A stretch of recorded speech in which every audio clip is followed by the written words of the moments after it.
Alors bonjour, vous êtes Abdé Keita, donc metteur en scène, scénariste et slameur de la région lilloise. Vous venez donc de sortir un livre donc qui s'intitule Le Jardin des Proses. Est-ce que vous pourriez nous parler un peu de quoi ça parle? C'est une histoire contemporaine qui se déroule à l'île Sud. Et c'est le parcours parallèle donc d'un jeune de 24-25 ans avec un ado. Il va se retrouver dans cet ado que lui, il était à son époque.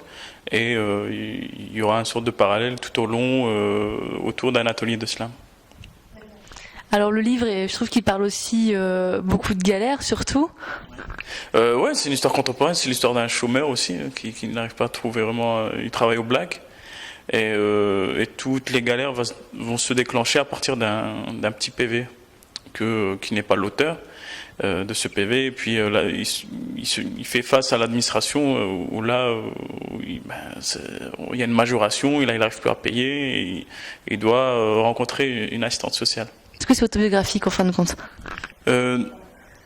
Les parties injustice avec tout ce qui est de l'administration, c'est vrai, parce que je considère qu'on n'a pas le droit d'inventer des injustices pour revendiquer des droits.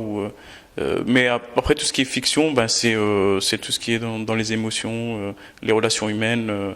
Voilà, c'est pas autobiographique parce que AK, bon, je peux pas le dire parce que c'est au fil de l'histoire qu'on va. En tout cas, ses parents sont séparés.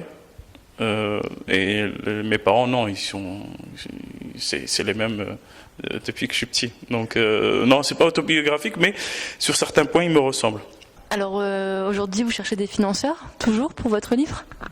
Ouais, donc le livre, j'ai créé une petite maison d'édition pour l'éditer, pour garder maximum au niveau des marges financières pour pouvoir le financer, parce qu'à la base c'est un scénario que j'ai pas réussi à trouver le financement, que j'ai transformé j'ai romancé. Déjà pour protéger les droits, parce que quand on dépose un scénario, le fait de le déposer, ça ne le protège pas. Il y a que la commercialisation d'une œuvre qui permet de le protéger. Déjà, c'était pour le protéger, et parce que je l'avais fait lire à trop de producteurs, que j'ai reçu beaucoup de refus autant. Et là, donc, je continue à démarcher. J'attends encore des réponses. Mais quand je l'explique dans la préface, justement, comme tu as dit, c'est une histoire d'amour. Il y a un fil rouge par rapport à ça, et que dans la lignée de tout ce qui a été fait dans les films de banlieue, c'est toujours des gens de l'extérieur qui sont venus écrire sur la banlieue. Donc forcément, c'est sur des choses qu'ils ont vues dans les reportages à la télé. Et moi, de par ma profession d'éducateur, je raconte des choses qu'on ne voit pas à la télé. Et c'est vrai qu'il y a un décalage avec les financeurs, c'est que eux, c'est forcément qu'il y a que de la haine, que des futurs potentiels terroristes. C'est ça qui plaît.